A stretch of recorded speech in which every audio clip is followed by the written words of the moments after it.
Hi, welcome to our virtual interview workshop. My name is Emily Wolf, and I'm a professional development specialist in the Fogelman College of Business and Economics. We're very excited to be launching our virtual workshop series, so let's get started. Today, we will be talking about how to properly prepare for an interview, either virtual or in person. If you are a Fogelman student and would like to schedule a virtual mock interview or need assistance with your resume, we offer both of these services. Just email Allison Goodwin at aabbott@memphis.edu. We will make sure your resume is prepared and you are ready to ace your interview.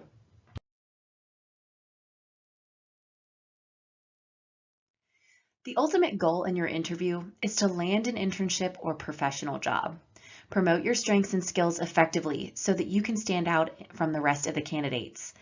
If you have not had experience in the industry you are interviewing for, remember your transferable skills and translate how they will be beneficial for you in this position. There are three parts of the interview: before, during, and after. We believe all three parts are very critical for interview success. Before the interview, you want to make sure that you are prepared. Make sure your resume is updated and you have at least 2 extra copies printed on resume paper for the interview. For instance, if you are doing a panel interview with 3 interviewers, take 5 copies of your resume. Confirm the interview in advance. This is a good opportunity to ask who you will be interviewing with if you don't already know. Then make sure to do your research on the interviewers.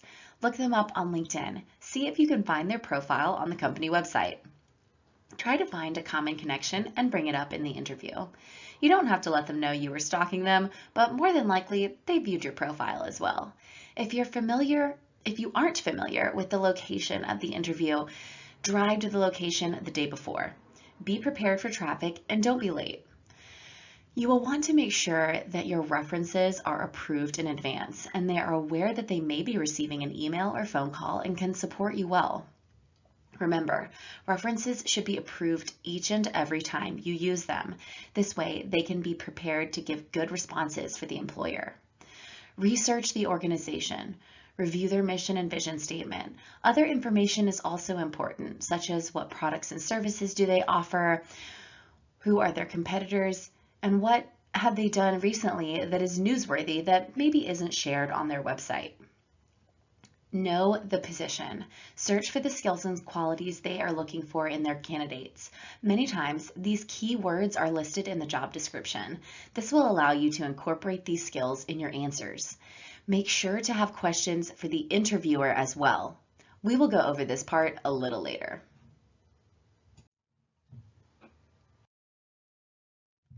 Remember, your interview starts in the parking lot. Make sure to be courteous to drivers nearby and anyone else you may run into in the building. Several employers report that the first thing they do after an interview is ask the receptionist what they thought of the interviewee. Turn off your cell phone, smartwatch, or any other device before going into the building. Handshakes should be firm. Your right hand will connect with their right hand and look the person in the eye. Handshakes are gender neutral, meaning the firmness of the handshake should be the same no matter the gender. You don't want to squeeze someone's hand so tight that it hurts, but also you don't want to give a limp handshake. Later on, we will talk about alternative options to handshakes. Make sure that you have your attire ready the night before. And smile. When we're nervous, we may have a confused or frustrated look without even realizing it, which can send mixed messages to the interviewer. When you smile, it naturally makes the person looking at you smile, and it sends endorphins through our body that makes you feel good. Therefore, you will be more confident during your interview process.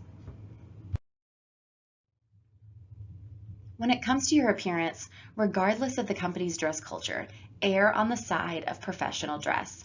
Once you are employed, you will be able to dress according to the company policy. For an interview, you should be wearing a suit. Stick with neutral colors and patterns, modest necklines, and minimal jewelry for women. Men should wear a conservative tie and dress shoe. When doing a virtual interview, Think about what the employer will see and hear from your setup. What will this image say about you? Make sure you're seated in a place that has a neutral background, like a blank wall. Make sure you're in a quiet place with minimal noise and distractions. Do a test interview to make sure that your camera angle is at the right level for direct view and eye contact. You will also want to be sure that your microphone and internet are functioning properly before the interview begins. The Professional Development Center is happy to do a virtual mock interview with you. Email Allison Goodwin at the email address in the description to set up a virtual mock interview. These are some of the questions that are most commonly asked in interviews. These are asked time and time again by employers. You should develop answers to these questions and practice saying them out loud. You can even use your phone to record your answers and listen to how they sound and make improvements as needed. Don't memorize these answers. You don't want to sound like a robot. However, know the outline of what your response will be. Let's go over some examples. Tell me about yourself. This is one of the most difficult questions for most students. Leave out your personal information. This answer will evolve over time as you develop and grow. This is your opportunity to let the interviewer know what skills and experience you have that would be beneficial to the company. We recommend stating your major skills that you have acquired at school or internship and whatever you have to offer the organization. You can see in this example, she mentions her degree and major, as well as the skills she has gained through her participation in student organizations. Why do you want to leave your current job? Despite the fact that you may be unhappy with your current employer, never speak unfavorably about your boss, company, or other coworkers. Make sure that the focus of your answer is focused on what you are looking for now. Don't look in the rearview mirror. Communicate that you are looking for a role that will allow you to use your skills and experience in order to grow and develop. When talking about your worst qualities, you always want to focus on how you are improving. Use your learning experiences as a part of your answer. Check the job posting to avoid mentioning skills that are pertinent to the job.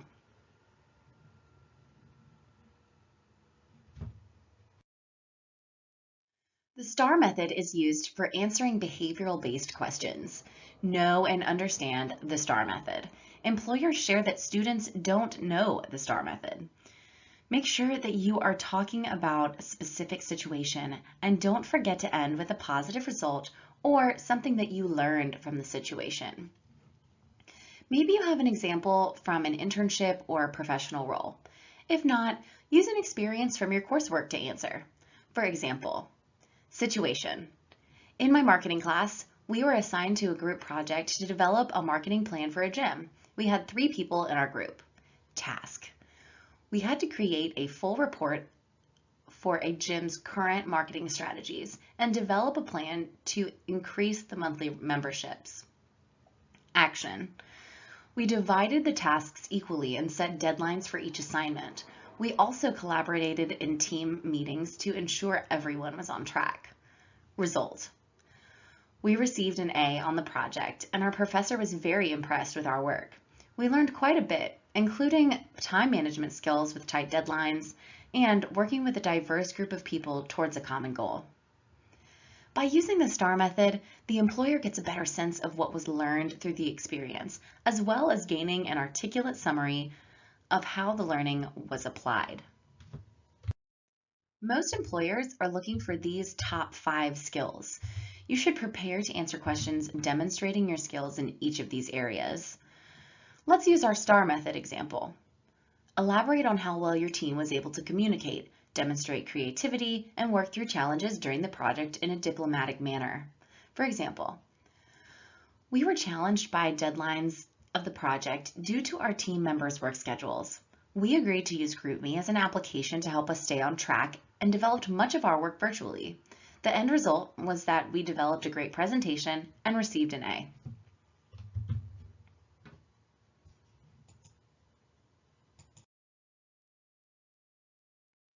These are a few more good keywords to include in your answers. Think of examples of different times when you were able to demonstrate using these 5 skills. These are important skill sets for the workplace today. Visit the link in the description to go to our website and download our interview packet. The packet provides a template to help you develop answers to incorporate these skills into your interview responses.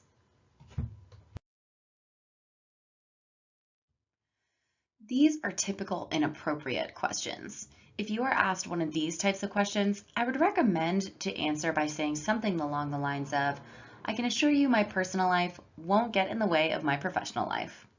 I would not recommend giving a long answer or giving too much information about your personal life. Think like an employer.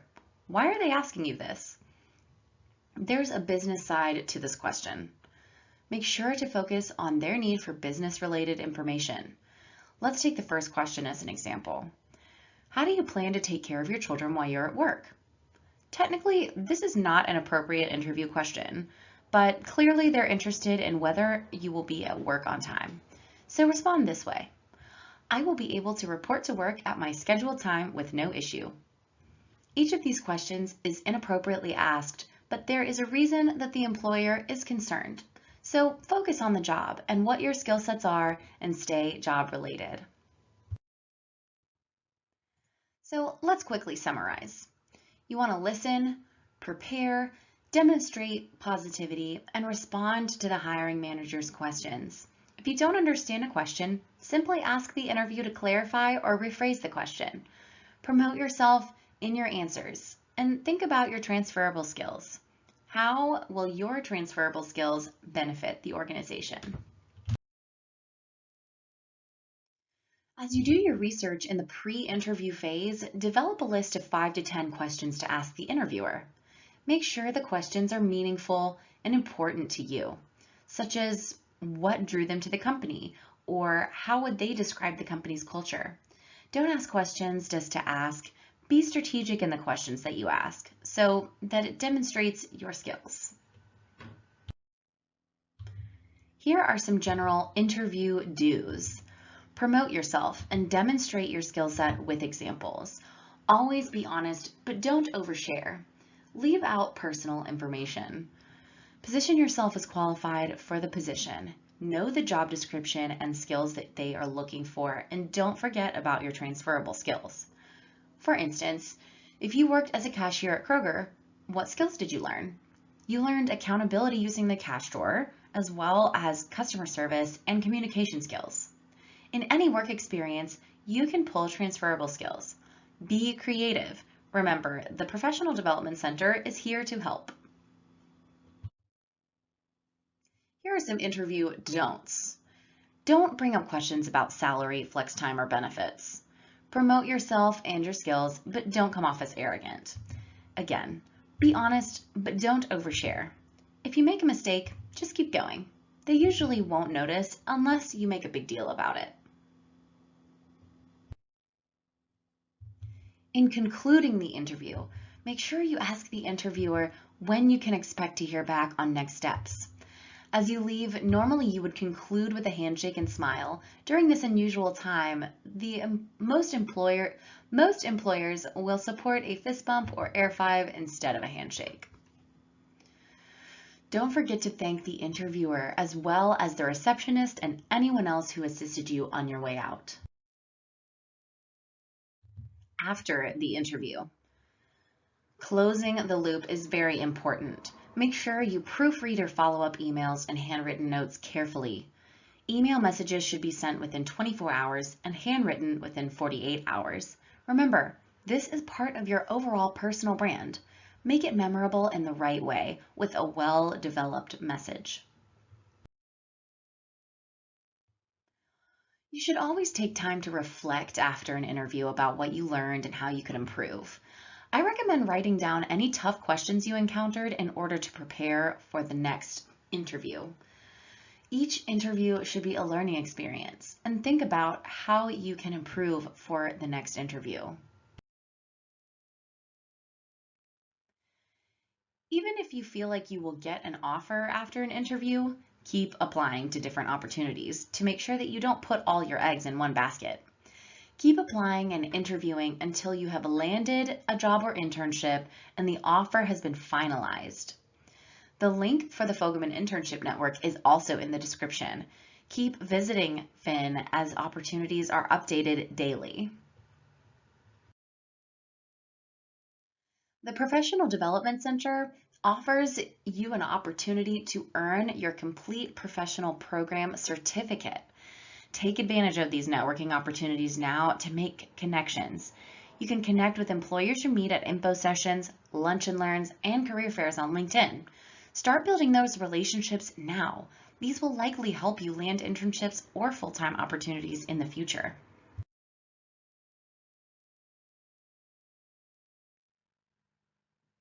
We have many opportunities through the Professional Development Center to earn your complete professional program certificate. However, there are 5 core modules, and you will need to choose 4 of these to receive your certificate. This is Dining Etiquette, Fogelman Fit, Fogelman Serves, Professionalism First, and Persuasive Presenters Series. Again, you will need 4 out of the 5 to complete your certificate. There are many benefits to completing your certificate. All of these programs involve you being able to network with employers. This creates opportunities for you to gain experience and get internships or even full-time jobs in the future. So there are a lot of opportunities even beyond these 5 core modules, such as Futures in Finance and Fogelman Women in Leadership, for you to continue to network and meet local employers. Plus, there are many, many more lunch and learns and different opportunities. So be sure to visit memphis.edu/professional to keep up with all of our current events.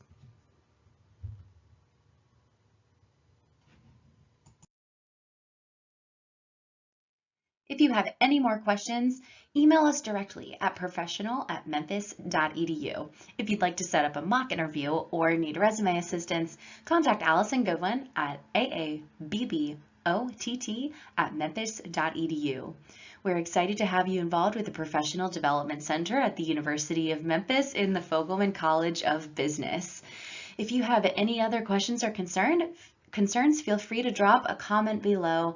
We are excited to have one of our first videos in our virtual workshop series presented to you. Please let us know what you thought about this video in the comment section. Visit the description box to find out more about the PDC or send us an email and we'd be happy to answer any questions that you have. Let us help you prepare for career success. See you next time.